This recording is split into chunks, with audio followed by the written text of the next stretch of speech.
we just mentioned there are no weaknesses Right. in LSU's offense. How would you describe their offense? I feel like their offense is well-rounded. They know how to pass the ball really well. The receivers know where to be. The quarterback know where they're going to be. Timing's really well. The run game is really good. Running back number 22 is actually pretty good. Their offensive line is pretty solid in front. So basically, Yeah. no weaknesses. Oh, yeah. Let's talk about Joe Burrow specifically. Right. He very well could win Heisman. He really does throw the ball. Right. What do you see when you look at him? I feel like he's ready he's league ready. I feel like he knows where he wants to go with the ball. He really knows the scheme and where the coaches, what they want to do as far as like the players and whatnot. He knows his wideouts and where they're going to be, the timing as well. And, I feel like he's a really good quarterback.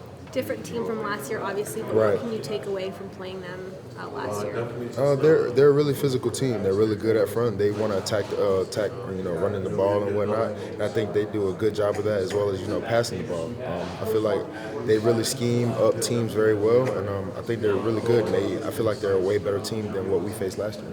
Having played at the Benz, I think this is your fourth time playing there. Right. How much does that help, or does that even matter? Honestly, it doesn't matter. It's just about going out there and executing, because at the end of the day, it's a football game, and going out there and executing the plays that are called and playing at a high clip. I guess a team like that, what's your defensive strategy? More blitzes, less blitzes, and how does it affect the defensive line? Going to a game like this is really about honing in on your fundamentals and techniques, because if you focus on the little things, the big things will come. So it's like defensive line, we know what we're supposed to be doing up front. Linebackers making the right calls, and safeties making the right adjustments. If we're all in the right places, good things are going to come. For you specifically, what's your mindset when you have to have that individual battle? It's going to be, you might be so much more tough than a normal game. Right. Just focusing on what revert to your training. When it gets harder, just revert to what we do in practice all week.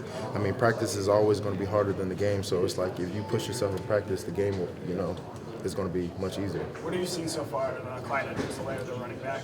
I feel like he's a very versatile back. I mean, he knows how to run the ball. He knows how to catch the ball good out the backfield. I feel like he's a really good downhill running back. He's going to try to go through you instead of, juke and finesse. I feel like he knows how to play both part, but I feel like he's best at, when he drops his shoulder into you, try to get those extra yards. And then how much does last year's game against them really matter or carry any weight going into this week? I mean, it does hurt a little bit that we lost, but, last year's team is different from this year's team. So we're just looking about, how they're playing right now, what they got right now, what they're good at right now. What was your sort of feeling after that game last year? I mean, I messed up my ankle that game, and I couldn't really finish that game. So I was really mad that, we lost. And, I mean, that is a good team. The environment was crazy. But, I mean, it still hurts a little bit. But at the same time, it's like focusing on this year and what they're good at and doing now. Michael, what do JR and Richard bring to this defense? Y'all rotate guys in and out.